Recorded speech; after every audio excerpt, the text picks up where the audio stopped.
Good afternoon and welcome to another episode of the Book 'em Nook Show. My name is Kyle Colley, and this is a special episode of Author Talks Podcast, a podcast to hear the behind-the-scenes stories, ideas, and writing journeys of authors. This episode is brought to you by Book 'em, the book community's new and best way to host dynamic online book clubs. Download the app and start your book club today at www.bookemapp.com. Make sure to like, comment, and subscribe to our channel.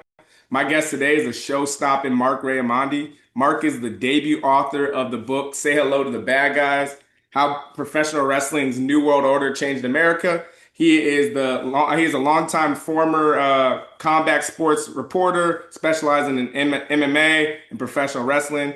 Marc covers football for ESPN, and he covers the Atlanta Falcons. He is a writer, a researcher, a storyteller, and an NWO guy. Marc, welcome to the Author Talks podcast. What's up, Kyle? Thanks for having me. Yeah, absolutely. I have to start with current kind of WWE. We've seen a lot going on. We've seen everything from John Cena turning heel, kind of in similar fashion to the book that we're talking about today. So I'm curious to hear just what are some of your current most intriguing WWE storylines.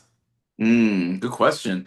I am pretty interested to see how things will play out for Cena the rest of the year because this is his retirement tour and now he's a heel. And I don't think he's gonna end his career as a heel. I think there's gonna be a way to turn him back to being a good guy, to being a babyface again. I don't know how that's gonna happen necessarily, but I'm curious to see what they come up with because I really don't feel like fans want to boo John Cena on the way out. I really feel like there has to be a moment where he's back in the fans' good graces and he gets a proper send off in that respect. So I'm curious to see how they pull that off because there's just a few months left of his career. So they got to figure out a way to turn him back after turning him heel just 3 months ago. It'll be interesting because even for me, I haven't watched wrestling as much more recently, but to see John Cena turn heel is kind of different, especially if you've Hmm. watched him grow up for so long. I don't know if Yep. it had the same impact the way as we kind of talked with Hogan and all them, but do you feel like it had that moment that people wanted? I know it did on Twitter for a second, but did it carry over the way, say, like an NWO moment happens or anything like that? The segment, the angle that turned Cena heel back at Elimination Chamber earlier this year was incredible. It was one of the greatest wrestling angles I think of all time. And the way that they did it with The Rock and Travis Scott being there, it was massive. It was everywhere. It went viral. I think like MLB was like putting it out there on social media. Like it was so big that Cena turns heel. But it has not necessarily carried over from that one moment. It was an incredible moment in time in a vacuum, but things have not really followed through for WWE. The Rock has not appeared since then. He's been really rarely mentioned since then. And Travis Scott's only appeared one time in a WrestleMania match to help Cena win, and that was not a very good match actually. And so it kind of like dissipated pretty quickly, unfortunately. But that one moment in time was a special one. Unfortunately, they haven't been able to follow through the way that the NWO was able to. Yeah, it's hard to beat those 90s wrestling storylines. So speaking of that, what first got you into wrestling? Did you grow up fighting with your friends or how'd you kind of get into wrestling? I got into wrestling. I don't remember actually how I got into wrestling, but I remember when. It was in 1990, and it was Hulk Hogan versus Ultimate Warrior at WrestleMania. And I don't remember how exactly I started watching it, but I was absolutely enraptured by that particular storyline. And I did not like Hulk Hogan. I was more of an Ultimate Warrior fan in 1990, and I was only, I think I was 5. I was 5 years old when that happened. But I remember it. I remember it vividly. I remember watching that match and rooting for the Ultimate Warrior to win, and he did, and that was exciting. And then I've pretty much been a fan since then, since that moment, throughout the 90s. Took a little bit of a break, like in college and after college, but I'm fully back into wrestling now. And it was a great thrill to be able to write about, kind of my childhood, by writing an NWO book. Yeah, when I was reading this, it kind of did bring me back to some of my childhood because I was even thinking about what got me into wrestling.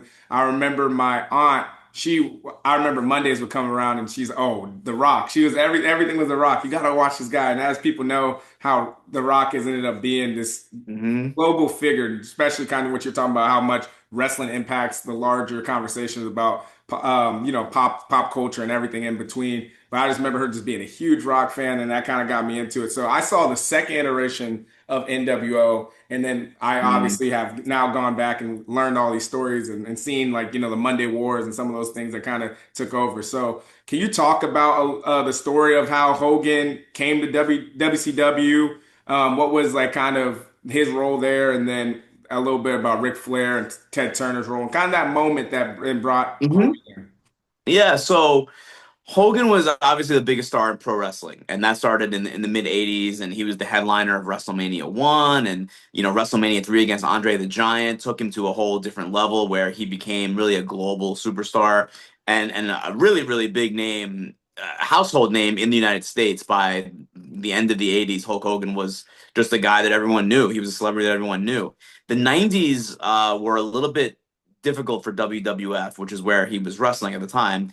They were embroiled in this steroid scandal where a doctor that was working with them, who worked for the Pennsylvania Athletic Commission, he was charged with distributing steroids to athletes, and some of those names that came up in his files were wrestlers from the WWF, and that dragged the entire promotion, the WWF, into a trial against the feds, with Vince McMahon being the defendant, the head of WWF, and he was accused of not just distributing steroids, but also encouraging his wrestlers to use steroids. Otherwise, they would not get that opportunity, the big push to win a championship or what have you. And it was a really difficult time for the WWF because of that, because they're on trial against the feds. They're spending a lot of money defending themselves, and also reputationally, it was difficult because it was a little, I mean, looking back now, it's like, yeah, I mean, those guys were on steroids, like, obviously, right? But then we were kind of naive to the steroid situation, right? In the early '90s, we didn't know, we didn't want to know that Hulk Hogan was using steroids, and he was, and he admitted on under oath that he was. And the issue that really began his departure from the WWF was that the feds were trying to get Hogan to testify against Vince McMahon at the trial, and he did that. He testified for the prosecution, but he did not give the testimony that they thought that he was going to give. He did not go against Vince McMahon. But in any case, because of that, the fact that he testified for the prosecution against McMahon was enough for that relationship to really fracture. And the WWF let him go when his contract was over in '93, and he was kind of at a crossroads where it was like he felt like he still had more in him. Vince McMahon, aside from the fact that there was those hard feelings because of the trial, Vince McMahon really did believe that Hulk Hogan's time at the top of the industry was over. It had been almost a decade at that point of him being the top guy. And even in that match that I mentioned before that got me into wrestling, Vince McMahon was already trying to like put the torch in someone else's hand, the Ultimate Warrior being the first guy. That didn't work out. So Vince McMahon was fine moving on from Hulk Hogan, felt he was old and past his prime. But Hogan still wanted to wrestle, and he still felt like he had more left in him from that perspective. He tried doing some Hollywood stuff, and he did that, but nothing really broke through as far as being a big time show or movie. And he was filming Thunder in Paradise, which is like a '90s show that was awfully similar to Baywatch. I think it was even on at the same time or like right after Baywatch at one point, and which Baywatch is obviously a big show in the '90s. And he was filming it in Orlando at Disney MGM Studios. And that just so happened to be where WCW was doing their television tapings for some of their syndicated programs. So as the story goes, and I don't know if this is 100% true, and I kind of in the book I kind of mentioned that there are different tellings of this tale, but basically Ric Flair, who was the franchise wrestler for WCW, started kind of going over to where Thunder in Paradise was being shot and started talking to Hogan, trying to get him to come over to WCW, trying to convince him. And look, I mean, it was probably inevitable anyway. If Vince McMahon doesn't want anything to do with you, and you still want to wrestle, you still think you're a top guy in the industry, and he, as far as name value goes, he was the top guy in the industry. inevitably he was going to end up in WCW. Ted Turner owned WCW. He was a billionaire, so if you're going to wrestle somewhere, Hulk Hogan's going to do it for a lot of money, and Ted Turner had a lot of money. So that's kind of how it went. And Eric Bischoff, who was the senior vice president of WCW, started to go over and talk to Hogan as well. And then it all kind of culminated in a meeting with Ted Turner at CNN Center here in Atlanta, where I live, and that kind of sealed the deal, and that was it. And Hogan ended up jumping ship. And the thing about it too is that despite the acrimony between Hogan and McMahon at the time, Hogan had always promised, if we parted ways, I will not compete against you, Vince. I will not go against you to the competitor. And he broke his word. And he went over to WCW and he started competing head to head on Monday nights with the WWF and Vince McMahon, his former very close friend and promoter. And that was kind of the table setter, right, for what was to come next. Yeah, I want to get into his contract, Hogan specifically, but Mm-hmm. was Hogan and Andre the Giant, were they some of the first kind of big movie stars that kind of broke out through wrestling? Because you see it now as we kind of mentioned with John Cena and The Rock, and we didn't mention, but Mm-hmm. Dave Bautista's moved on to have a really strong Hollywood career Yeah. too. And you think Yeah. about Hogan being called Hollywood Hogan, was he one of the earlier wrestlers that was able to break through in that pop culture mainstream as well? Absolutely, he was. He was the guy. I mean, he was really I mean, there were. I preface this by saying that wrestling is old, right? Wrestling has been it's been a work. It's been like a performance, not a real fight since the 1920s, and there have been extremely popular wrestlers go over the years. But these were wrestlers, before the age of cable, before wrestling went national. So from a national perspective, Hulk Hogan was the first guy to be the leading man of the entire industry on a national level, on cable, on closed circuit, which is the forebear to pay-per-view. So he was absolutely the guy. And yeah, Andre the Giant also, he's in Princess Bride and all that. So that 87 match, Hogan versus Andre the Giant was, I would still even argue to some extent that it was the biggest match ever in terms of star power and who those guys were, and just like impact. They had a rematch on regular television at WCW, sorry, WWF's Saturday Night's Main Event a few months after they wrestled at WrestleMania, and it did like 33 million Wow. people on NBC. So it was like massive. I mean, 30, that's a lot of people to watch a wrestling. That'll never be duplicated, by the way, because TV doesn't work like that anymore. But that was a massive audience for that match. Yeah, and I've seen the WrestleMania one fight. That's crazy.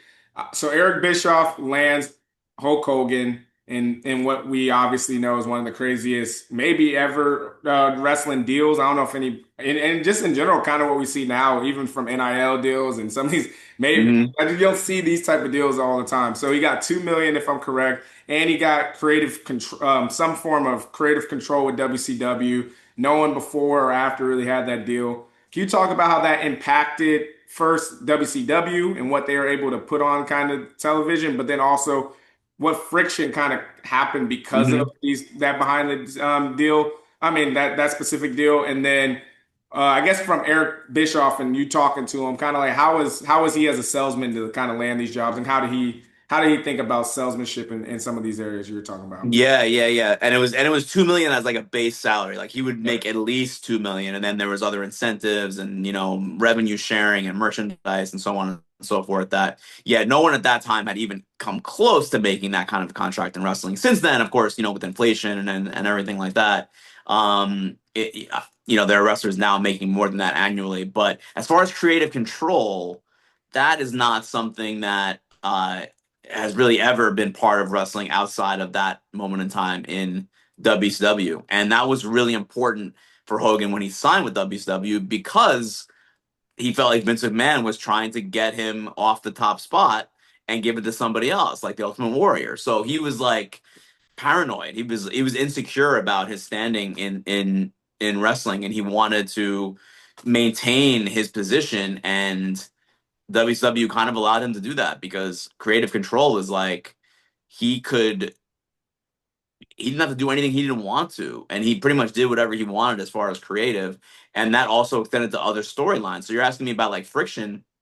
Absolutely, 100%. There were wrestlers who in WCW who really really resented the fact that Hogan could do whatever he want.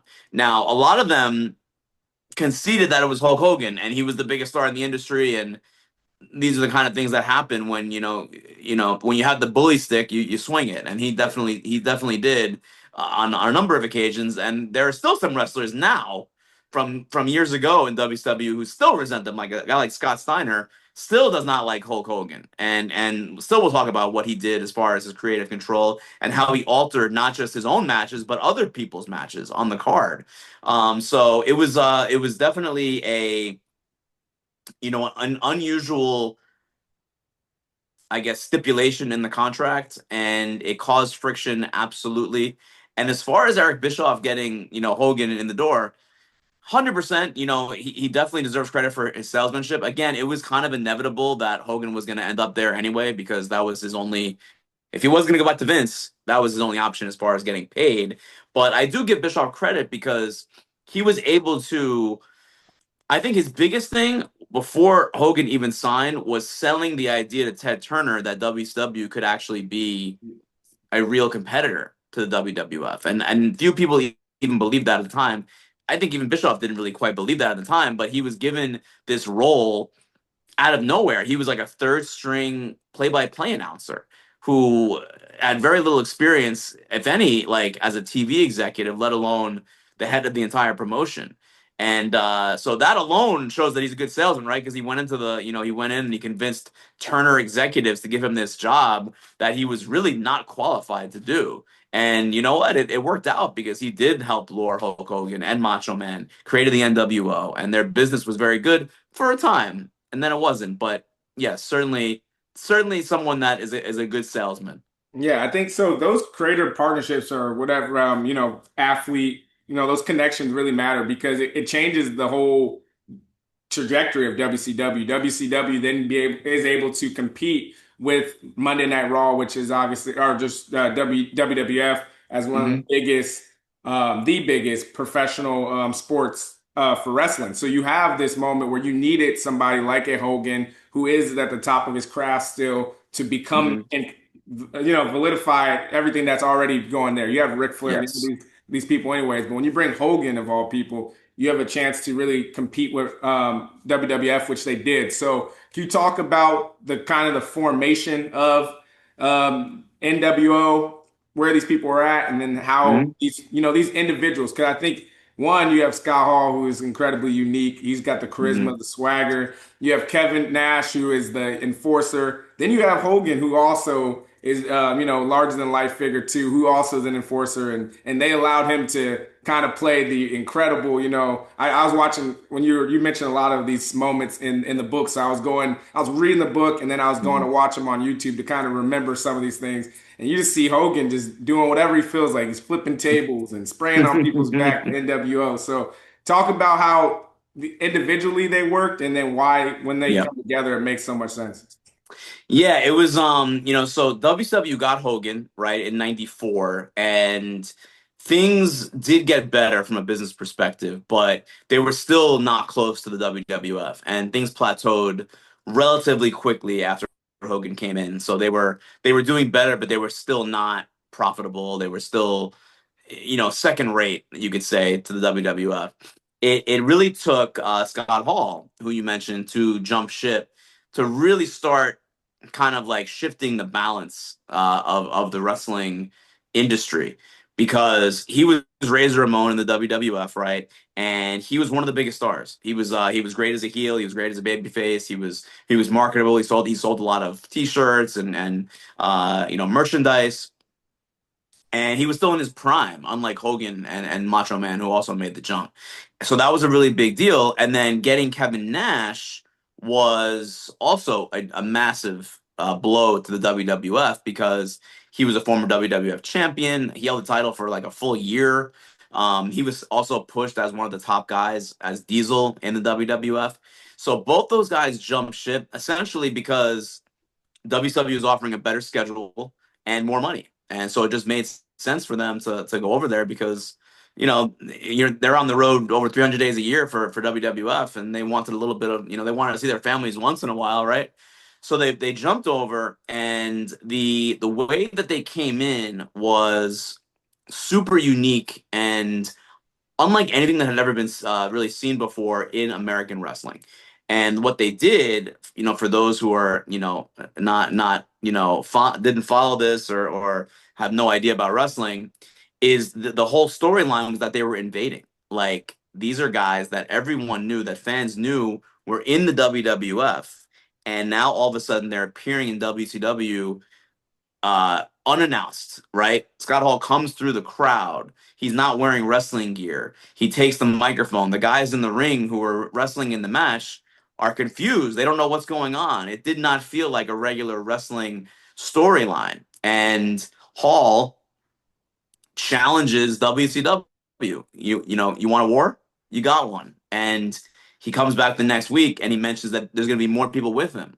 And then Kevin Nash shows up a week later, and Kevin Nash is there too, and they're called the Outsiders. There's these guys that are invading, and they're WCW never says they're invading from the WWF, and they never use their names from the WWF, Razor Ramon and Diesel. But the implication is that this is not supposed to happen. These guys are not from WCW. They're coming up. They're coming here from elsewhere. They're outsiders. They're invaders, interlopers, and they are trying to take over WCW. And it's hard to pull that off now because of the internet and social media, and people get spoiled. There's wrestling media that reports on storylines before they even happen.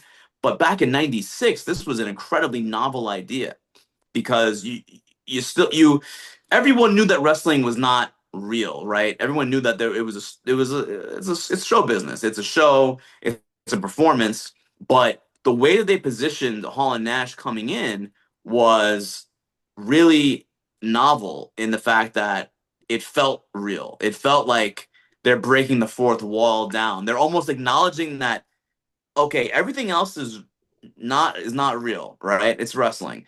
But these guys, there's something different about this is real. Like these guys are really, invading from somewhere else. And part of that whole thing was they were challenging the best three WCW wrestlers. And of course that brings the question up, it's only two of them. So who is going to be their partner? Who's going to be the third man? And of course, the third man ended up being Hulk Hogan, which his turning bad after being the biggest hero in the history of professional wrestling at that point for over a decade, him turning bad was absolutely explosive. And what I mean by that is he comes out, he turns on WCW, he joins with Hall and Nash, the Invaders, and he cuts this promo after the match at Bash at the Beach in 1996. And he basically tells the crowd to stick it, where. He basically says everything that he was doing was just for money and for fame. Uh, he says that he's bigger than the business, and he declares that it's the new world order of wrestling, and people start throwing things into the ring, garbage, hot dog wrappers, soda cups, and the ring is just like covered with trash. And again, it's like this is not this is not real. These are guys playing characters, in a ring during a performance, during a show, and it was so effective in turning Hulk Hogan bad that the crowd, which very much knew that this was not real, still had a very real emotional response. Anger, fury, throwing stuff. Like someone tried to get into the ring. Like some guy tried to jump into the ring, and Hall and Nash are giant human beings. Like they're giant. All three of them are freaking huge. They're all like 6'5" and up. Why would you do that? And this guy got his butt kicked. Like that was real. Like that was not part of the performance. But someone was so offended by Hulk Hogan turning heel that he tried to go in and attack like two 3, 6'5" and up, muscle men, and that is what kicked off the NWO, and it really changed wrestling so much because it just made it took it to like another level of like art form in a way because it felt real because the crowd made it feel real. I was gonna ask you about that because I've never seen trash thrown into arena. I mean, like I said, I was more of a early 2000s, late 90s Hmm. wrestling Hmm. fan. So there's moments I just didn't know were a thing. I've never seen trash. So I went back and I'm like, they're throwing real stuff in the trash. And for those like with context, you gotta remember Hogan was the American hero. His Hmm. song was like, I am a real American, and he was beating up like different personalities of people that you as like country like of their own countries. Like he was Hmm. beating up all these unique characters. So there was this super affinity with Hogan. So for him to turn heel Yes. in that moment, you do get that visceral reaction because you would never expect him to turn the way you expect that. I think that's what really got people so mad. And then to join, obviously you got him joining back with Kevin Nash and Scott Hall, who are as we've have been told, they are these outsiders, even though they're gonna Hmm. eventually join WCW and make arguably the most impactful wrestling group in history. So Hmm. yeah, yeah. Talk to me about the trash throwing because I've never seen that before, and I was like, is it? I didn't know. I was like, you read you talk about in your book how it had to get outlawed because it was so crazy. But it's in that moment. Talk about how that always they did it because it happened multiple times. It did. And it's really funny how it worked out. And I find this like a really fascinating part of the whole NWO story is that so that happened and that was real. The crowd at Bash the Beach 96, Hogan turns and they're furious, they're starting to throw stuff. But that also gave WCW an idea.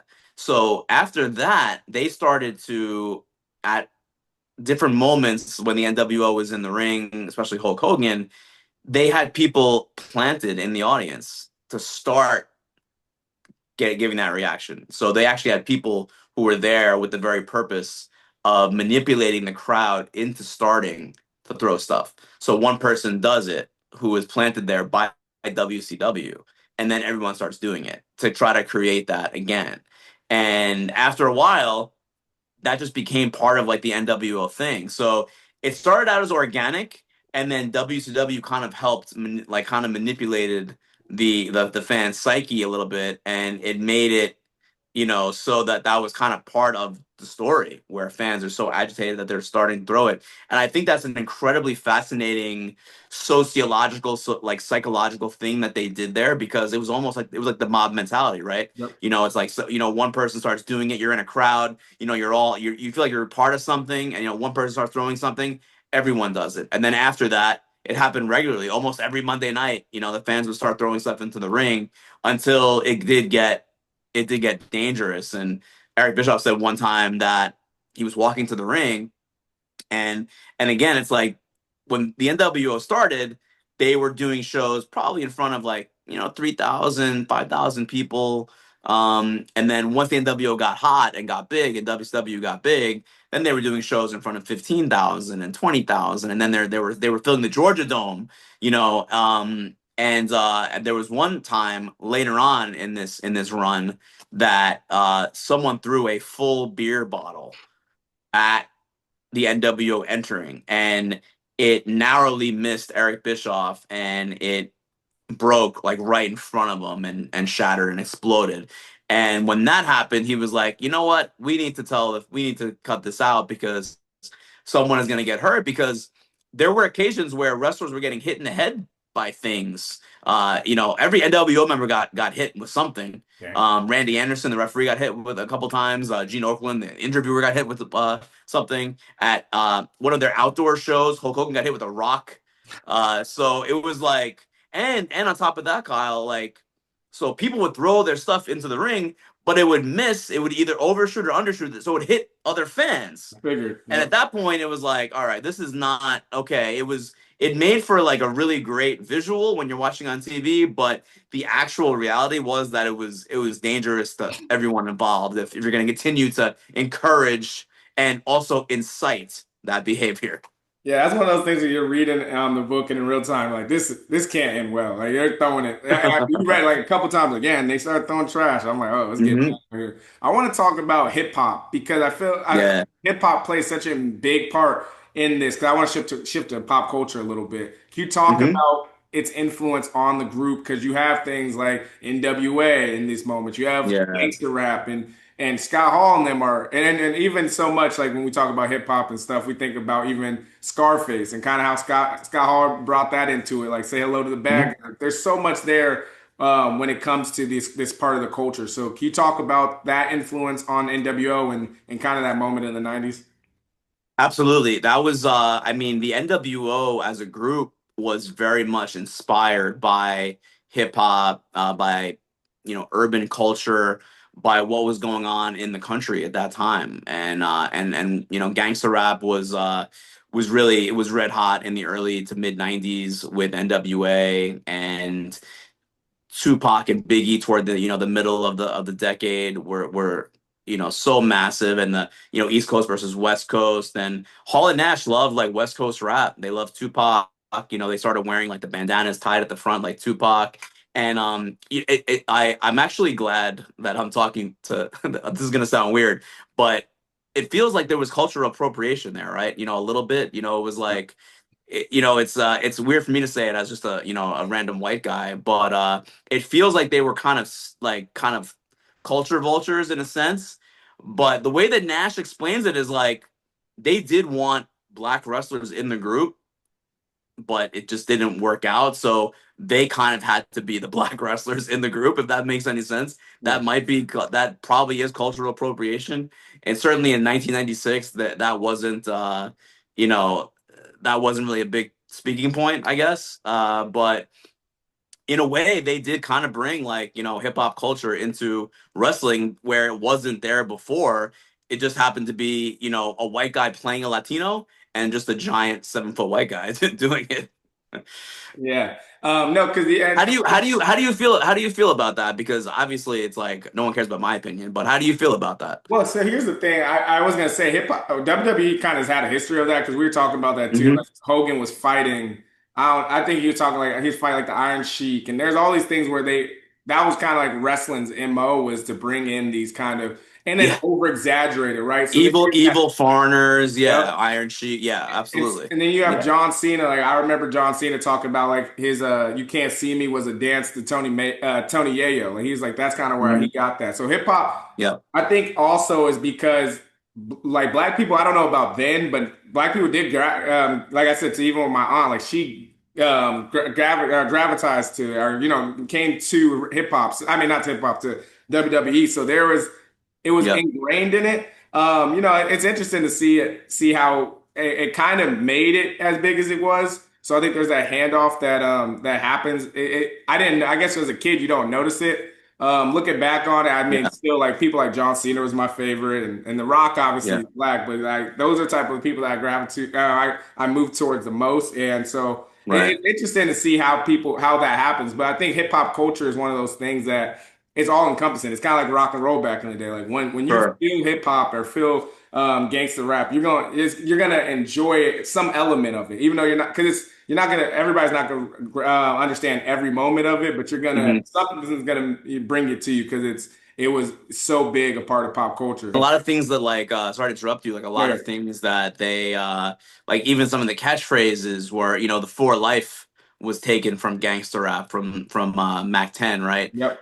So many things that that they were doing were taken from hip hop. And I guess it's unfortunate that you needed like white guys to like bring that into the mainstream, so to speak. If you would consider wrestling mainstream, certainly it did become mainstream in the late 90s, so I guess it's kind of like a bummer that it had to be white guys that brought that stuff into the fold. And I Yeah. think even now people don't realize that they were taking liberally from like black culture and making it their own. I will say this: I bought an NWO hoodie when I first started working on the book in 2021, and I wore it on like every road trip I took for work. And I used to cover the UFC for ESPN, so I was traveling a lot. And at the airport, wherever I ended up going, people recognize the NWO logo like 90% of the time. And I will say this, to be honest with you, the vast majority of them were black folks. Yeah. Yeah. Like black folks, they see the NWO logo like that. Yeah, it really spoke to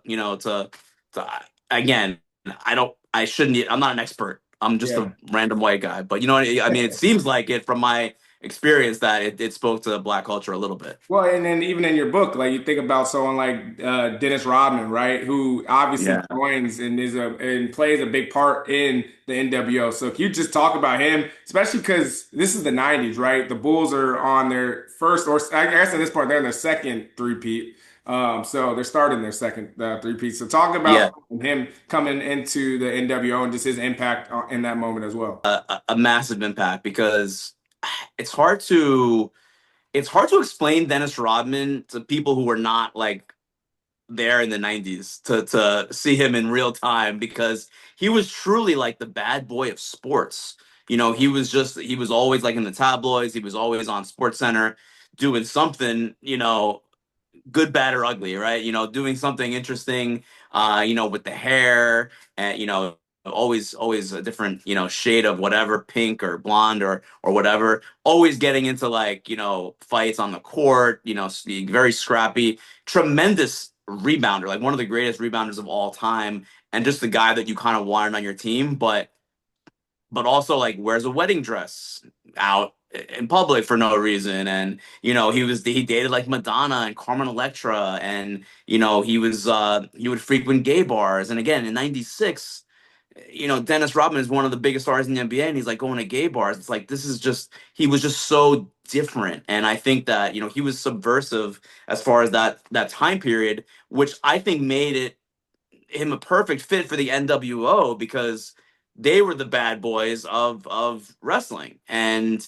he was just like it was simpatico. It just fit so freaking well, and it really was an incredible marriage. Talking about wedding dresses, it was a great marriage, you know, and it as far as helping WCW tremendously because he would come in right after the NBA season being with the Bulls and Michael Jordan, you know, the 90s Bulls were iconic, you know, right? And you know, the season's over. Oh, here's Dennis Rodman back with the NWO. And in 98, he skipped practice during the NBA finals because he was at Nitro with Hollywood Hogan the night before.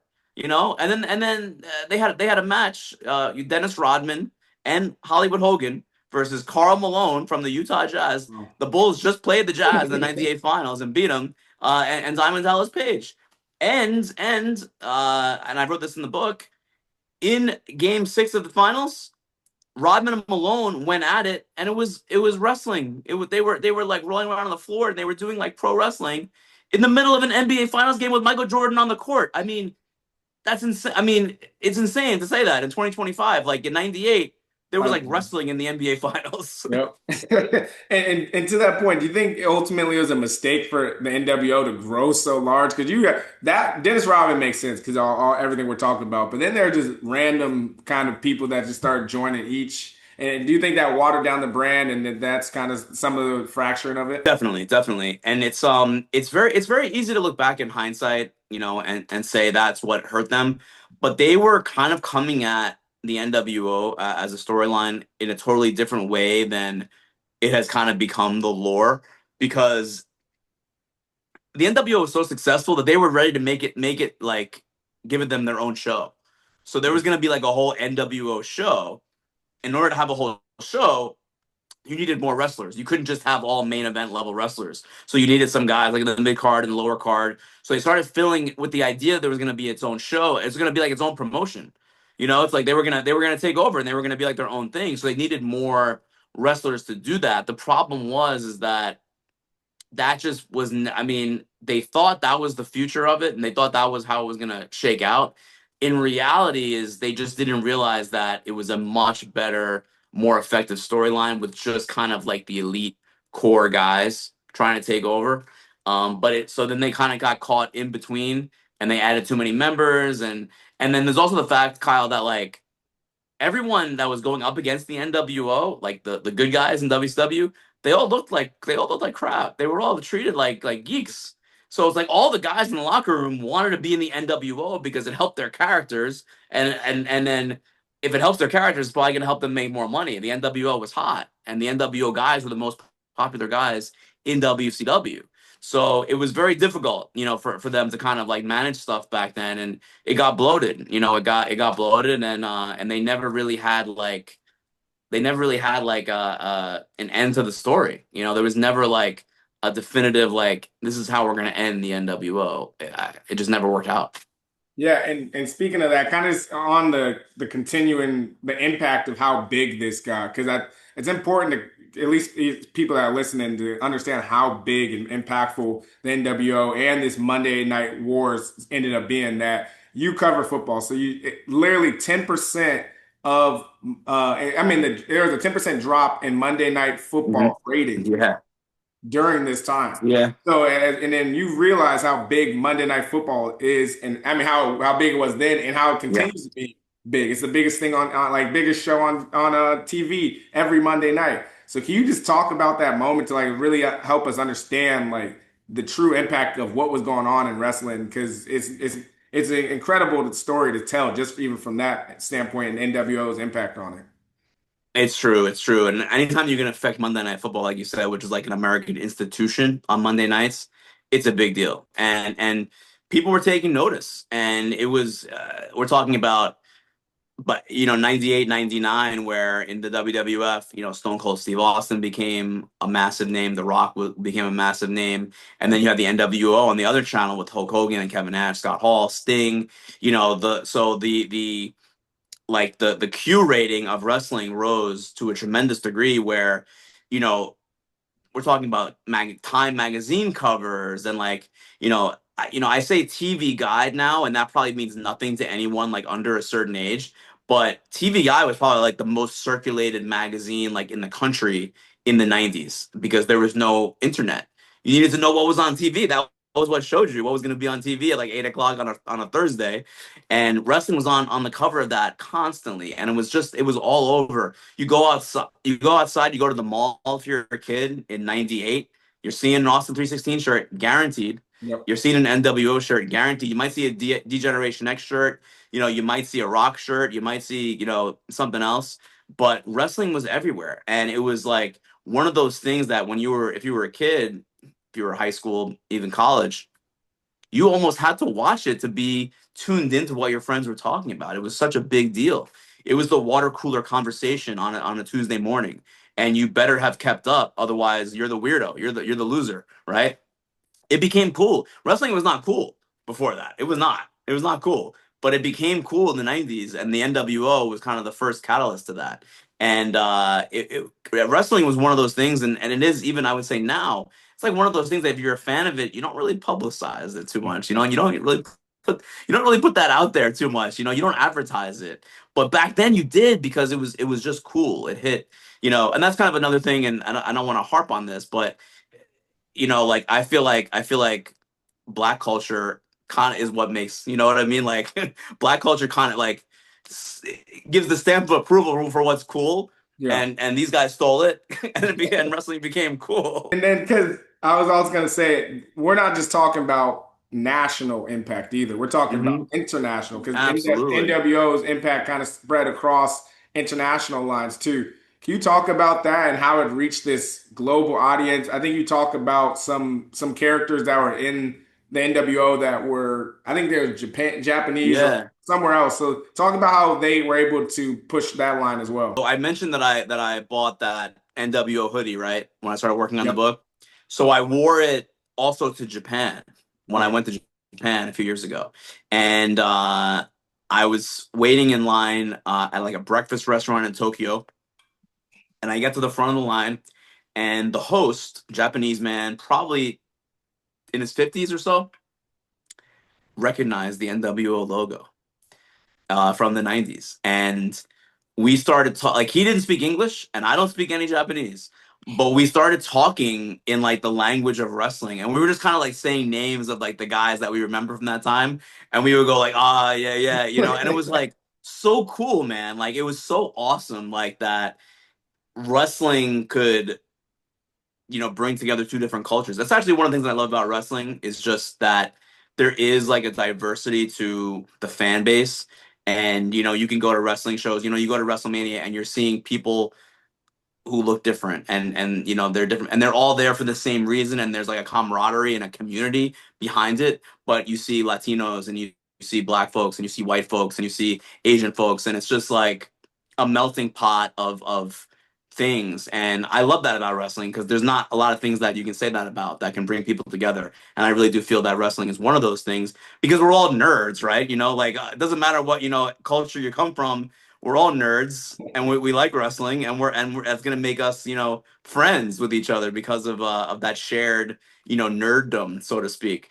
But to go back to NWO Japan, it got so big in Japan, and it was kind of it was during a wave of time where American culture, I guess in general, was very cool in Japan, and I guess there is still an element of that, now, but like wearing like Levi's jeans and an NWO shirt was like streetwear in Tokyo, like in the 90s. It became like really cool. Like people that did not know anything about the NWO, what it was, even what wrestling was in Japan and Tokyo, they would buy NWO shirts because it was like supreme. Yeah. It was like fear of God. It was like, it was like cool. It was streetwear. And I have a few great anecdotes in the book about how like uh there'd be a big show in Japan, wrestling show, because New Japan Pro Wrestling was like WCW's partner in Japan. They worked together, and they would do a show with NWO Japan. They'd bring over some guys from the NWO in the States, and they do a show. And outside the venue, they would be selling NWO shirts, and they would sell out like that. Someone would come and buy probably all of them, and then sell it somewhere else down the street, right? Yep. So one guy from WCW was like, "Look, you got to put the vendors inside the venue. So at least they have to buy a ticket if they're not going to go to the show. At least they got to buy a ticket to get to Oh the yeah. merchandise stand. So they did that, and what happened was people bought a ticket, went to the merchandise stand, and then just left. Didn't even go to the show. They just wanted the NWO shirt, and it was just like so. It was just so wild. That shirt became and that logo became like a life of its own. Like I was told by the merchandise person at WCW from the 90s that in the States in like 98, you could not just get a plain black t-shirt. They were all bought by WCW and the WWF for Wow. Austin 316 shirts and the NWO shirt. You could not find just a regular black shirt. I'm just wearing a regular black t-shirt now. You couldn't get one. It was monopolized by the wrestling promotions because they were printing like massive amounts of NWO and Austin 316 shirts. Yeah, I want to get into your writing. I do have one more question, just kind of more on the Yeah, wrestling side. But of to course, your of course. point, I think that wrestling does bring cultures together, and I think Hmm. that's what you kind of see throughout time. Is like whether it's NWO, and then you kind of talk. We talked about hip hop. We talked about all these things that wrestling does bring that conversation in, and it becomes this who we get behind, like you talk about the heel is kind of like the bad guys, and then the baby Hmm. face are the good guys. We get behind either one of them. We never know which moment is going to make us be a fan of either or. Like I Hmm. remember growing up and my favorite group was DX, like D Generation X, Yeah, and yeah, they of were the course. bad guys, right? And they were the people that you would otherwise not like. They're messing up the show, they're taking things down. They were the cool kids, and I think sometimes Hmm. you see that. Or in your book you did a really good job of showing the side of Sting, and showing how Sting was anti-cool guy, and he was more of like Hmm. almost, I don't want to say a Kurt Cobain kind of style, but he was in Yeah. that ballpark of those, or like I said, what's his name, Manson, like Hmm. those type of characters that they were the outcasts, but they were cool because they were anti-cool. You know what I mean? Like that was Right. kind of their style, right? So I do want to talk a little bit about Sting, and then also again like another group like DX, because they're a cultural Yeah. impact, and kind of like that. They're the antithesis of the NWO for the WWE. Right, right, right. Yeah, Sting was like the way that they built Sting up as kind of like this avenging angel, vigilante up in the rafters, and you don't know when he's gonna, rappel down and beat people up. And he didn't talk for like 16 months, and he didn't wrestle for like 18 months. And it was really a unique way of building up a character that had not been done before. And especially in the height of that wrestling war where they were battling the WWF every Monday night for ratings, and they were not using in matches like one of their top guys in Sting. So it took like a lot of like guts to do that for WCW, but it all worked out because Sting just became so popular, even though he wasn't wrestling or talking. And that's crazy to think that someone could become so popular doing that. But there was an aura about him, and again, it was like the NWO is so of its time as far as like the anti-hero culture of the 90s. Yep. And Sting was also an anti-hero, but a different kind of anti-hero. The NWO was kind of like the jocks, like the cool kids, like who got all the girls at school, and they got away with everything, and they're charismatic, but they're ass. I don't know if I can I curse on this. Yeah, They're you're they're good. Of jerks. course. Yeah. They're jerks. And Sting was like kind of like the loser. Sting was kind of like the aloof, like loner, like misfit, who also kind of took on that, like you said, anti-establishment in another way. And it took like a dark character like Sting to kind of represent a threat to the NWO, because what was working in wrestling was no longer working in the mid 90s, as far as like who was really a hero, who was considered a hero, who was considered cool, Yeah. because the NWO was cheered for the most part. They were the bad guys, but they were cheered. So you needed to almost go darker to get someone to go against the NWO, and that's what Sting became.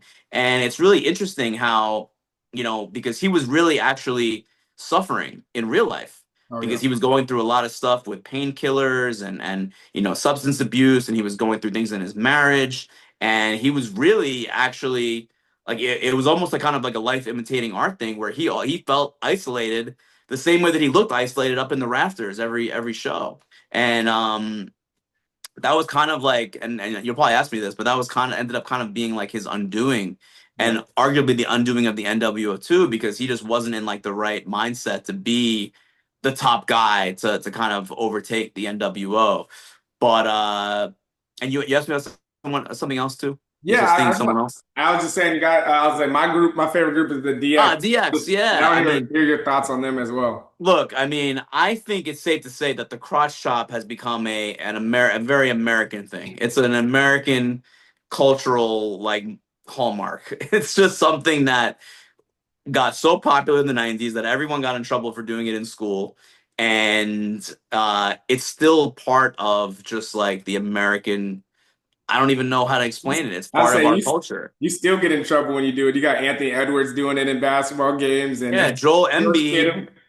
Joel Embiid keeps getting like fined by the NBA for doing it. He keeps doing it anyway, And I covered the UFC. Like I said, UFC fighters do it all the time. When they win, it's part of the celebration. It's just part of us now somehow. And Sean Waltman, who was X Pac in DX, and he was six in the NWO, and he was the 1, 2, 3 kid before that. He was kind of like the guy who made that famous. Even before DX, he was doing it in the NWO and as the 1, 2, 3 kid. And I was happy to get a chance to ask him about that. Like, how do you feel for bringing that into American culture? Because it's part of American culture now, and he's kind of honored. he's kind of Yeah, that's good. I want to shift into your writing process. How did the book come about? I know for us, I saw that Yadon was one of the editors on it, and that's kind of yeah. we follow him. So I saw it, and I was like, oh, this is a cool book because I like I said, I was a big wrestling fan kind of growing up, and then NWO was really cool to me. So I'm kind of here. What kind of got you into writing this story, and then why do you think it's important Yeah. now for this story to be told? Yeah, I mean, it was kind of Yadon's idea. It was Okay. kind of Yadon's like vision, right? So he got the job at Simon and Schuster, and he wanted to work on an NWO book. He just didn't know who the author was going to be. Okay. And he found my article on ESPN.com about the NWO getting inducted into the WWE Hall of Fame. This was in 2019. I wrote that article, and he noticed that I did not like. It could have been a very simple story, right? 500 words. It's a news story. They're getting inducted into the WWE Hall of Fame. I completely overwrote this story. Like, I just went off. I just kind of like, I put my foot in that. You know what I'm saying? So I wrote it, and I was happy and proud of it at the time. But then I moved on with my life, right? Just like anything else, I moved on to the next article, and whatever I was doing, next for ESPN. But in 2021, I'm sitting in a hotel room in Houston, Texas, I'm there for a UFC fight, and I get an email from someone named Yadon Israel, who says that he is an editor at Simon and Schuster. And immediately I thought, Kyle, like, well, this is not real. Like, he's asking me if I want to write a book about the NWO, and I'm like, come on, what's the catch? Like, what is happening? This is not real. This is a phishing scam. They're gonna steal my social security number. So I had to like Google him to make sure that he was like a real human being. And it turns out that he is indeed a real human being. And I called him like on the phone straight away. And it it was cool because like we really had he's a little bit younger than me. He's from Brooklyn, I'm from Queens. So we had a little bit already like in common sort of. And both New York kids, both grew up watching wrestling. And we really had a shared vision kind of like I've always before I started writing the book, man, like I always said like I see wrestling everywhere. I see wrestling as such a big part of culture. I see, wrestling is everything. Everything is wrestling. It's everywhere. If you just know what you're looking for, you can see it. And I've always said that. So when I talked to Yadon, he was kind of saying the same thing. And we were kind of saying the same. We shared like those beliefs and those like philosophies. And that's really what got it all kicked off. Once I realized that he was a real person and an actual editor, I was like, I mean, of course I want to write a book about. What are you crazy? Of course I want to write a book about the NWO. It was not easy because like I still am a full-time reporter for ESPN, and I was then, and I traveled a lot then covering the UFC, and I've always wanted to write a book, but I just didn't envision it happening like at that moment in time where I was like super busy. But honestly, like it was I'm very grateful, very grateful for Yunan because he really coached me up as far as writing a book because I'm a writer. I'm a professional writer. I've been a writer for my entire adult life, and I write often.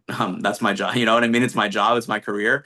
But I've never written a book, and I've always been, journalistic in my writing. And he was kind of the one to tell me it's okay to loosen up a little bit. You don't have to be a journalist when you're writing this book. There can be journalistic elements to the book, and I think there are, but you can write. You're a good writer. You can kind of drop the very serious journalist deal. And I'm very lucky to have had him because he helped me out so much with that, and I'm pretty proud of like where the book ended up being. After that initial conversation in 2021. Yeah, no, I agree. I think the story really works well, and I think, like I said, it's a great time for NWO to have a little comeback, even just if it's in book form, so people can really see just the power. I think we're in a moment where people are like, "Hey, I'm ready to flip tables and change up the status quo and do different things anyway." So NWO It's still true. it's really it's in a nice moment again. So talk to us just about the writing process, getting some of Yeah. those interviews because you talked to Eric Bischoff, you got all these like the story, you get all the right people for the story to really shine. We're able to talk to even like Scott Hall before he passed too. Like just trying to talk about, oh, you did it? Okay. Yeah, just Yeah. talk about getting those interviews and then what does a perfect writing day look like for you for this story or just in general? First thing that I did, like immediately after I spoke to Yadon, before I even said, "Hey, I definitely want to do this book," was I got in touch with Eric Bischoff because I felt like that was going to make or break the book, whether or not I would be able to interview him or not. And I didn't. I met up with him during a wrestling weekend in Jacksonville, Florida. We met at Dave and Buster's. By the way, I found out this week that Yadon used to work at a Dave and Buster's, and that's where I met Bischoff at a Dave Oh and Buster's. wow. That blew my mind. That blew my mind. I feel like we live in a simulation. Anyway, I digress. So I met Bischoff and I explained to him what I wanted to do, and he said that whatever I needed that he would help with. And he completely followed through on that. I visited him in his home in Wyoming, flew up there for a weekend, uh, spent I think 7 hours interviewing him that weekend, Oh, cool. and it was incredible. He brought me into his home. I met his wife. Just could not have been more gracious. He got nothing out of this. He's not getting paid for this. He didn't have to do that. So I really respect and I really have a great sense of gratitude for him for that. And then I did very important too. Kyle was like I went back and I watched over 500 hours of WCW from 1996 to 1999. And that was really important to me. And I know I felt like that many times what you just did with your hands. Yeah. Uh, Somehow my wife stayed with me as I was doing this. I'm not sure how that happened, but I am still married. But it was like, 90 minutes in the morning and 90 minutes at night, like every day for like Oh, for a year. Wow. But that was really important to me because, and this came up so many times when I was interviewing these folks, is that this was almost 30 years ago, and memories fade, and people are not going to be very specific about what they know or what they used to know or whatever happened in that. If it was in this city or if it was on this date, people don't remember. So I needed to have like a really, really good working knowledge of like the WCW product from back then, so I could gear my interviews toward that with the idea that these guys and girls are not going to remember everything from that time period. So I did that, and then I interviewed almost 100 people, like in the, like 90 something people I interviewed, and people from, wrestlers to producers to PR people to marketing people to merchandise people to engineers in the truck to anyone that I could find, including the woman who did the logo, who no one had found before.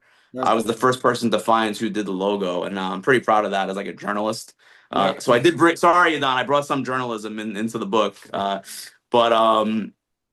the perfect writing day. So I'll tell you what my process was. So it was, once I watched all that WCW, then I started doing the interviews, and I did the interviews over the course of about 6 months, and there was some before that and some after that, but the bulk of the interviews were over a course of 6 months. And then that was in 2023, and then the latter half of 2023 was mostly just writing, and I wrote about 4,000 words a week from July 2023 to December 2023. And then I wrote actually more in December 2023, more than 4,000 words that month, because I felt like I needed to do more. Yeah, I don't know. Yeah. So um it was a lot. And it was like my process was basically like whenever I had free time where I was not covering the UFC.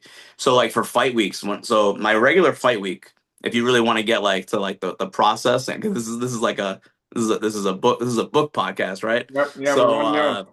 yeah, so I would get into every fight week, which was like at least once a month. I would get into town wherever it was on a Tuesday night, and then Wednesday morning is always the UFC media day. So I would do that. And then when that was over, Wednesday evening, I would like order Uber Eats at the hotel and sit down and write for about 1 or 2 hours. And then Thursday is always the press conference. That's usually around 4:35 p.m.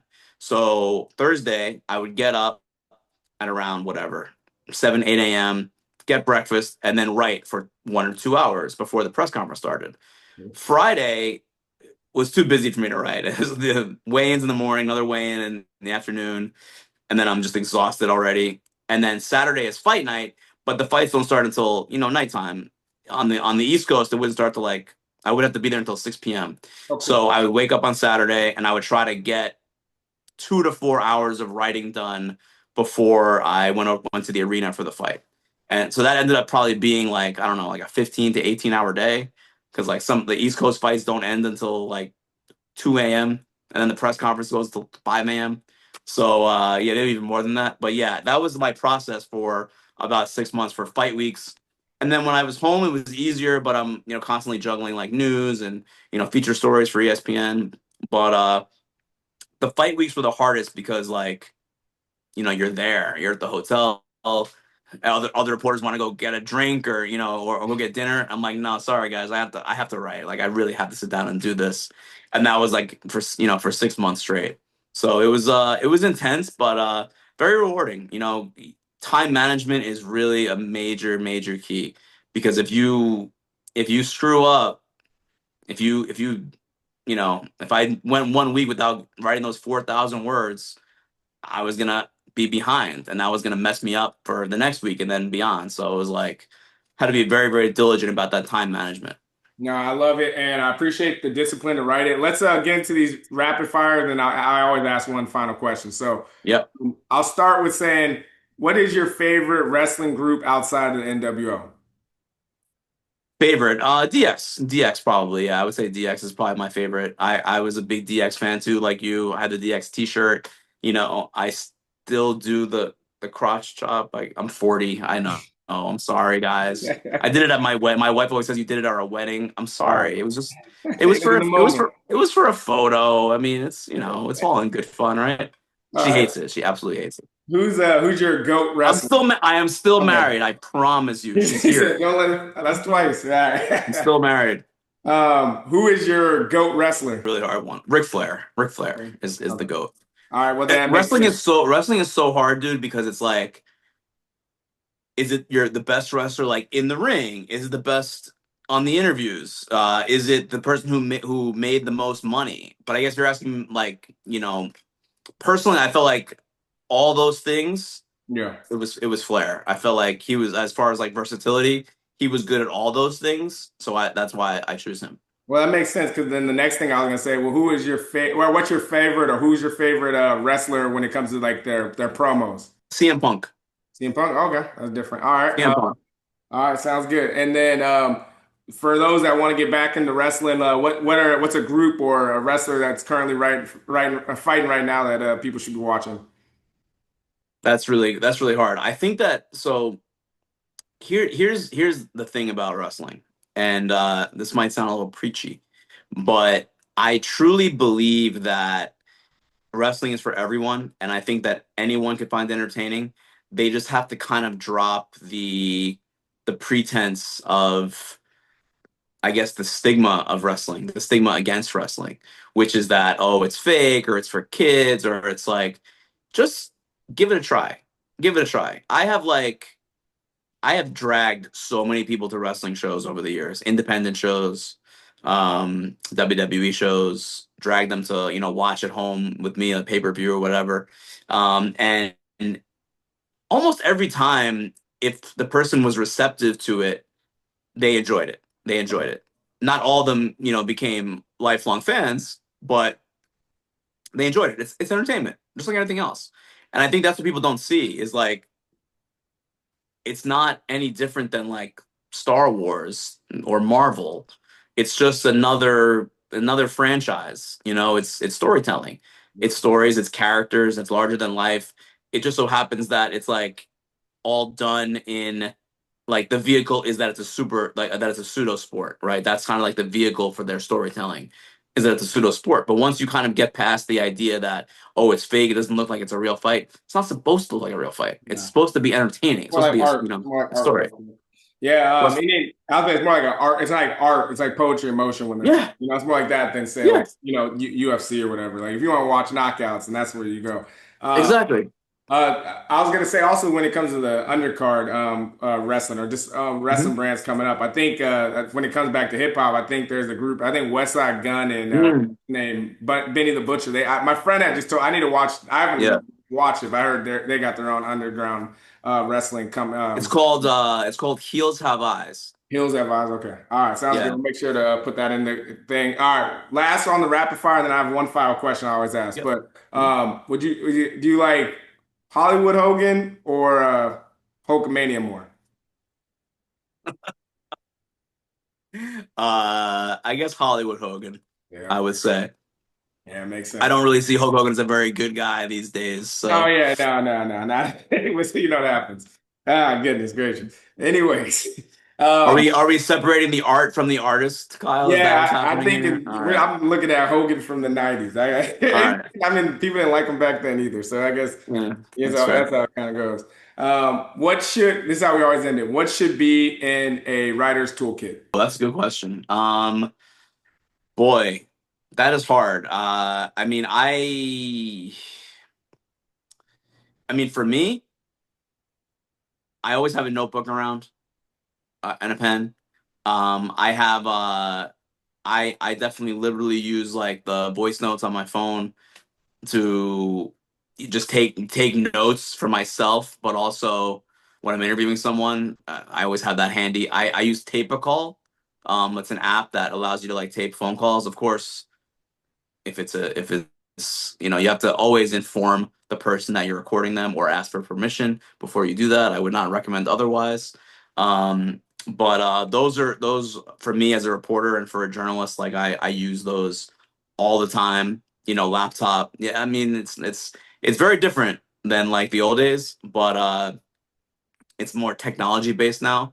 And also, like, for me, I use a transcription tool for my interviews for this book. Okay. Complete game changer. I used Rev, Okay. and man, I don't know. I have I have no idea how many hours of interviews that I have, but it's a lot.